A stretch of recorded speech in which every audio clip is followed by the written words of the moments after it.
Résumé de Les aventures de Huckleberry Finn. Le roman s'ouvre dans la petite ville de Saint-Pétersbourg, sur les bords du Mississippi, où Huck Finn vit sous la tutelle de la veuve Douglas et de Miss Watson, qui essaie de le civiliser par l'éducation, la religion et les bonnes manières.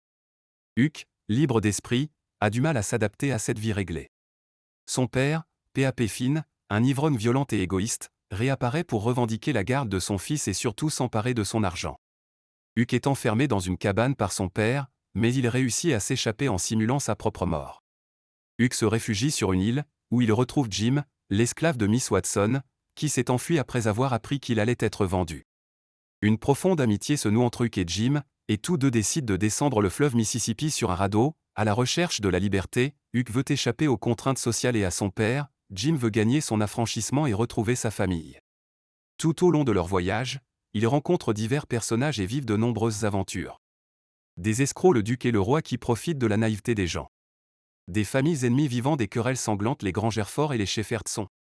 Des situations où Jim doit se cacher pour éviter d'être repris comme esclave fugitif. Au fil du récit, Huck est confronté à un dilemme moral: doit-il dénoncer Jim, comme la société de l'époque l'exigerait, ou l'aider à devenir libre, malgré ce que l'on lui a appris sur l'esclavage? Après une lutte intérieure, Huck choisit l'amitié et l'humanité, il préfère aller en enfer plutôt que trahir Jim. Finalement, les escrocs trahissent Jim et le livrent. Huck, avec l'aide de Tom Sawyer qui réapparaît dans l'histoire, élabore un plan compliqué pour le libérer. Mais à la fin, la tension dramatique retombe, Miss Watson est morte et a affranchi Jim dans son testament.